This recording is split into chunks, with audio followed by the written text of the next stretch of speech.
Thomas the Tank Engine was working on his ranch line for many years. He knows it very well.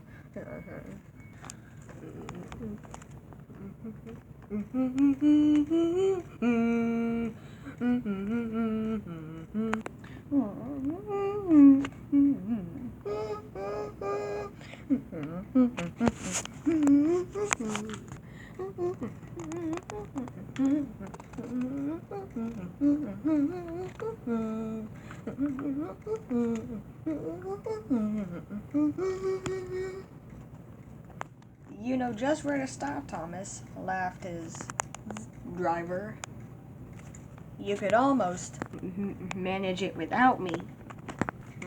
Thomas became realized, so he didn't know his driver was joking.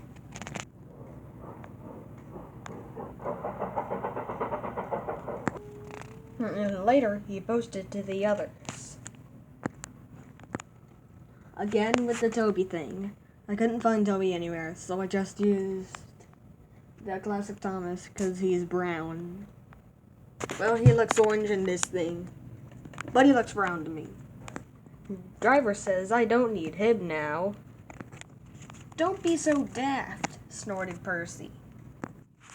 I'd never go without my driver, said Toby. I'd be frightened. Puh, boasted Thomas. I'm not scared. You wouldn't dare. I would then, said Thomas. You'll see. The next morning, the firelighter came. Thomas drowsed comfortably as the warmth spread through his boiler. Percy and Toby were still asleep. Thomas suddenly remembered. Silly stick in the mud, he chuckled. I'll show them. Driver said I could manage without him. I'll just go out and whee!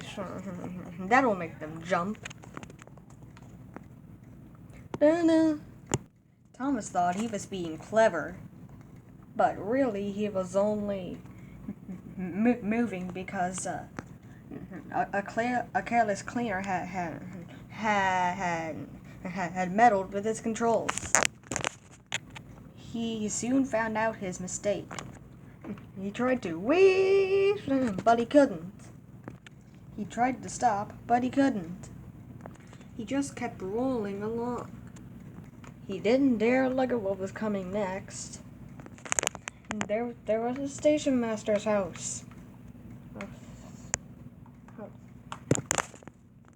The station master was about to have breakfast. Horrors, cried Thomas, and shut his eyes. Dun, dun, dun, dun, dun. The house rocked, broken glass tinkled. Plaster was everywhere.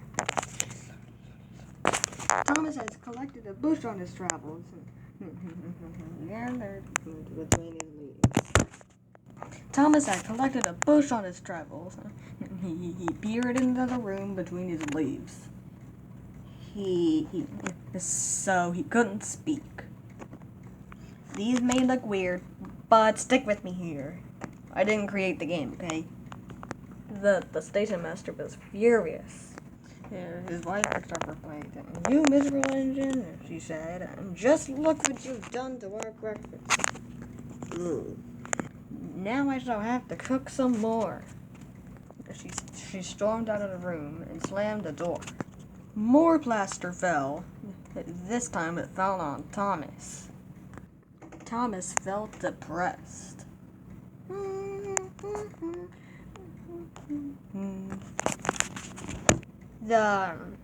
So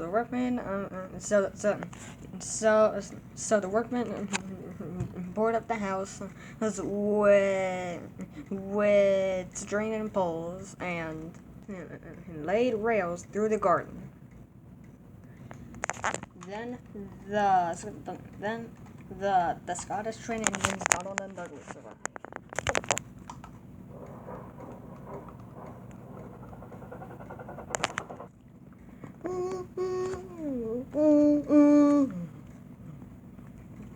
So, with yourself, Thomas. We'll soon have you back on the bears. He laughed.